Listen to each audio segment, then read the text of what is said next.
Welcome to Cypress Creek Adventures. Hey there, welcome to this week's episode. And today we're going to go from the garden to the table. We're going to take some kale and Swiss chard that I've grown. And summertime I keep, I love to eat it, and I put it up in canning in jars and freeze it in different ways. But this winter we're able to go out several times and get what's there, and we get some warm days and it sprouts some more. I don't cut it off at the ground, just keep trimming the leaves, and so just have a continuous supply. So we'll go out here to the garden and get what we have, and then we'll take it into the kitchen. Okay, so I'm out here in the garden, and this is a kale, and it's very good this time of year because it's sweet. And these plants here are Swiss chard, and they don't seem to like the cold weather as much, but there's some there, and what we trim that's yellow and it's not doing too well, we'll give to the chickens.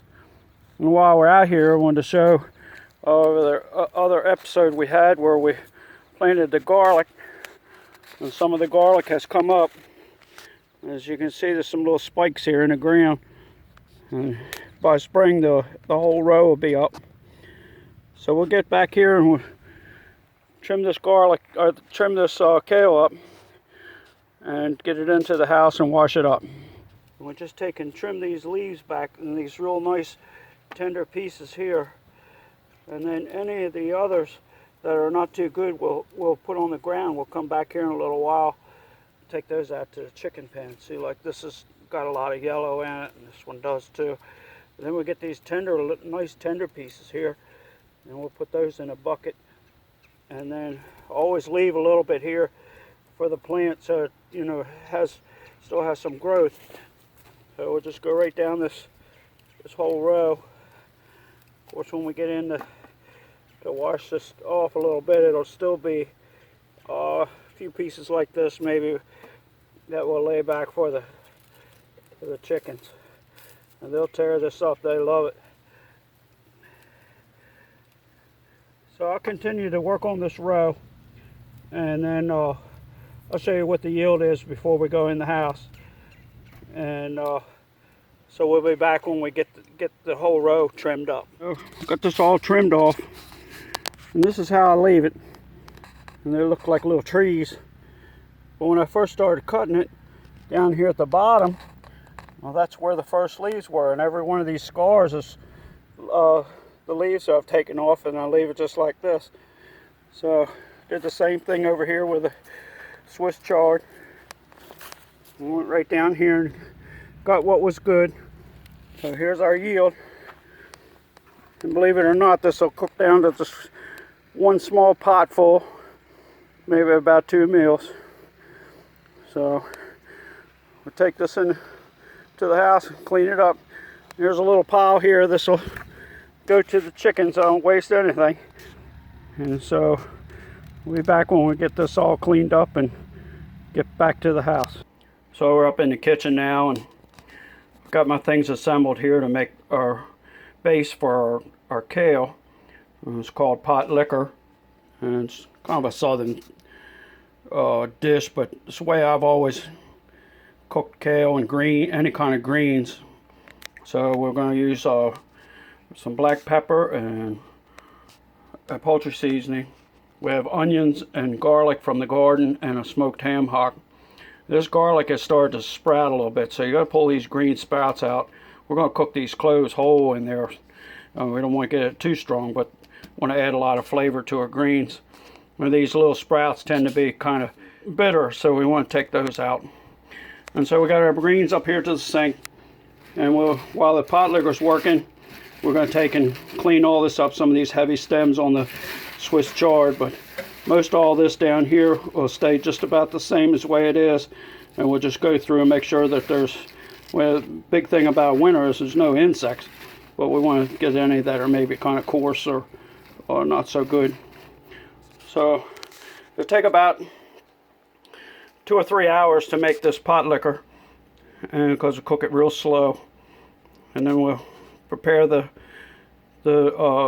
ham hock and pick all the meat out, and then we'll be ready to cook the kale. And it'll only take about maybe 15-20 minutes to cook the kale, but it'll really be delicious. Okay, so I got my greens all cleaned up. I'm in this colander right here, and I always float my greens in water, and you can see all the dirt and specks and stuff that was rinsed off that. And then this was what I trimmed off of what we brought in the house. So we'll go over here to the stove, and we'll check our progress on our. Here we go. There's ham hocks in there still simmering. It's been a couple hours. We'll let it go for about another hour, and then we'll let this cool off, and we'll pick this out, and then dinner time I'll have kale.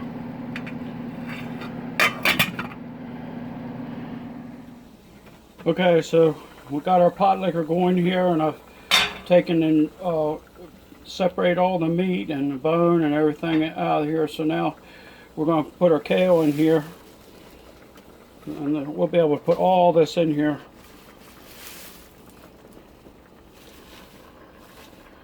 And let this cook down, and just keep adding to it and adding to it. And we don't have much water in here, but that we don't need a whole lot, because this basically steams this.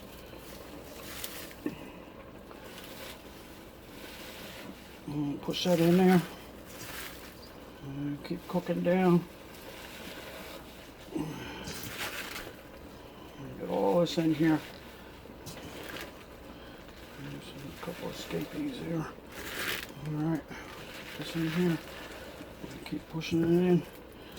Alright, so that whole 5-gallon bucket is in here right now. And we'll cover that. Let that cook down a little bit. And a couple of stragglers here. And then we'll be back when this gets cooked down some. We'll show you the final product. Okay, so our kale's done.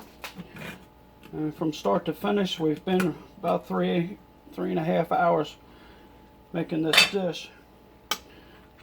This is very good. And there's our product right there. We got some ham in there, and our pot liquor, and so this is very good. So we'll dip up some here so you can see.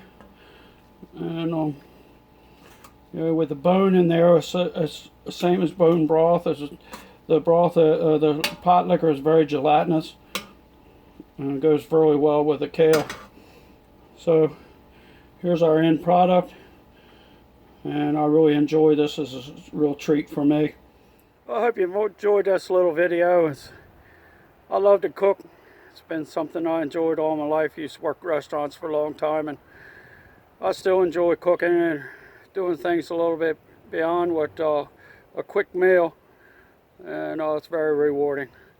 Most rewarding thing for me is that I can grow my own things and own products and bring them to the kitchen and cook them. And it's nothing like going from the garden and bringing it right to the house and cooking as fresh as you can. And so, like and subscribe to my channel. I appreciate you watching. God bless.